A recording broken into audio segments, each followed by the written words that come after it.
Today we're analyzing the Thursday sales, and then of course on 2 days we'll be analyzing the full box office sales because it's the Thanksgiving Day weekend. And the movie that did the best during the Thanksgiving Day weekend was, of course, you know, Ghostbusters Afterlife. That movie held the most out of all the big releases, and this is very important because, we were hoping that this movie would beat, you know, Ghostbusters 2016.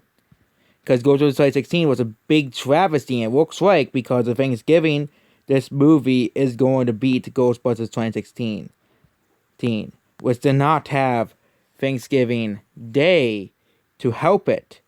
So, this is Ghostbusters 2016 versus Ghostbusters Afterlife. It is now 2 million away, which it used to be 4 million away, essentially. It used to be 4 million away from Ghostbusters 2016. It began with 2 million away, and then the gap widened and widened, which was very, very scary. But it seems that might be very, very soon, Ghostbusters Afterlife might be beaten, might beat Ghostbusters 2016 domestically and internationally, which means, yes, Ghostbusters Afterlife is more worthwhile than Ghostbusters 2016. It seems that the fans are really suing it, but it really depends on if it beats Ghostbusters 2016 during its second weekend, which it most likely will. This is a pretty bad sign for Ghostbusters 2016, essentially. So, yep, that's basically about this video. So, I'll actually talk about the other movies. So,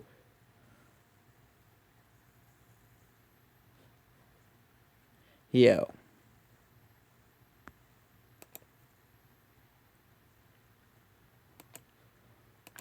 And I'll talk about the other movies really quickly. The other big movies. So, go back. So, Enchanto had a pretty okay hold. It is doing not that great compared to other Disney movies, though. So, that is pretty bad news for Disney. But again, it's not too surprising because people have lost faith with Disney over the past 2 years. Disney Plus is doing abysmally right now. Basically they had the worst quarter and basically everywhere, and they had the worst quarter ever. Only gaining 2 million subscribers, and they're trying to gain boost of subscribers with combine all the services, but really is, a false alarm because we all know that it's still just combine the services.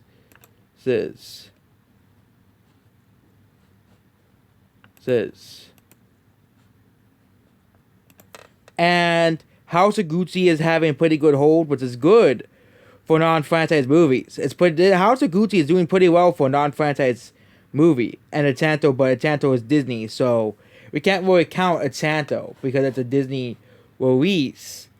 So, out of that's doing a bit, doing really well. It's doing better than the Eternals, which is another big joke. The Eternals is another big of a joke of a movie. It might not even pass F9 at the domestic box office. Which will be the funniest thing because F9 came out when the pandemic was way worse, and the Eternals, doesn't really have to worry about that. But again,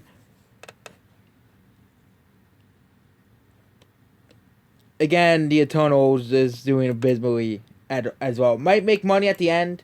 And also, people are saying that the Bond movie might still lose $100 million despite its box office success, which that means the movie is still a flop, which is just, poor James Bond. I think the really real problem with the movie is not wokeness. It's the fact that they spend so much money on the movie. And I think with other means, they'll make back that money, essentially. No Time to Die, which isn't on here. But then we have Resident Evil Welcome to Raccoon City. This movie's doing abysmally. It is doing abysmally. And if you're a fan of Resident Evil, I'm not surprised that people don't want to see this movie. Again, they basically milked Resident Evil as a film series. They milked it. Okay, they made 5 movies that no one liked. Nobody liked any of these 5 movies that they released. Some people may have liked the first couple, but a majority of people didn't like the first 5 movies. So what was the brilliant idea? To release another one. Okay? And the only reason why Resident Evil 8 is popular is because of the tall lady. I think that's the only reason why the game sold. Okay? Because people want to see that tall lady in the movie, in the game. But other than that, Resident Evil has been going downhill as a franchise. And just the fact that they keep releasing these movies that nobody wants, that Sony keeps releasing these movies that absolutely nobody wants and nobody is going to watch, is just absolutely hilarious to see this movie not do too well, at the box office.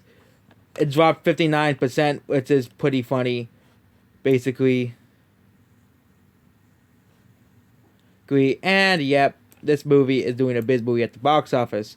So other than that, Ghostbusters actually might top the weekend again, which would be pretty sad for Disney, basically, because they're promoting Enchanto literally everywhere so people can watch it, and they're being beaten by They might even be beaten by Ghostbusters if it drops. If Enchanto drops but again, Enchanto might actually gain from last week, so. But it's not doing as well as other Disney movies like Frozen 2 and Love Breaks the Internet. It's doing even worse than a movie like Moana, which is funny. It's doing worse than Moana at the box office, which came out in 2016. And that movie was original premise and original concept. But it seems that the Enchanto isn't really doing too well at the box office, basically. And I'm not too surprised that it isn't really doing too well at the box office. Because, people are sick of Disney. I think it's just the fact that people are sick of Disney altogether. People are sick of Marvel. People are sick of Disney. People are sick of the company of Disney. Because people know what Disney is. Or they have changed from a company that used to be about innovation. That used to be about bringing them out about new ideas. But now they just put out whatever they can to milk money. Whatever they can now to please Twitter and the SDWs as well. So, that's what Disney has turned into. And I think people know what Disney is now for who they really are. Which is why Ghostbusters Afterlife and Enchanto is so close, despite Ghostbusters Afterlife being out for 2 weeks already. Already been out for 2 weeks. So, yep, that's basically it about this video. Goodbye.